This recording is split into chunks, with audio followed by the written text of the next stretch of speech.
আমি বিশ্বাস করি মেধা কোনো ব্যক্তির মুখাপেক্ষী নয়, আবার সে মেধা কোনো ভৌগোলিক সীমার মধ্যেও কিন্তু সীমাবদ্ধ থাকে না।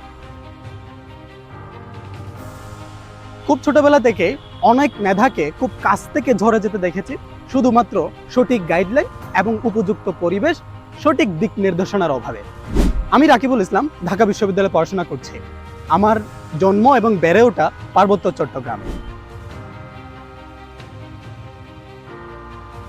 যেহেতু পার্বত্য চট্টগ্রামে জন্মেছি এবং বেড়ে উঠেছি, তাই পার্বত্য চট্টগ্রামে যে শিক্ষার্থীরা আছে তাদের যে প্রতিবন্ধকতা, সেটা খুব কাছ থেকে দেখার একটা সুযোগ আমার হয়েছে। এবং সেই চিন্তা থেকে সব সময় নিজে একটা স্বপ্ন দেখতাম যে তাদের জন্য কিছু একটা করার। এবং সেই চিন্তা শুধু আমি লালন করতাম ব্যাপারটা এমন না, আমার যারা সিনিয়র ভাইয়ারা আছে তারাও কিন্তু একইভাবে এই স্বপ্ন লালন করত। এবং সেই স্বপ্নের তাড়না থেকেই কিন্তু প্রতিষ্ঠা হয়েছে পাঠশালা এডুকেয়ার। এখান থেকে পার্বত্য চট্টগ্রামের যে শিক্ষার্থীরা আছে তারা পরিপূর্ণভাবে বিশ্ববিদ্যালয়ের ভর্তি প্রস্তুতি নিতে পারবে।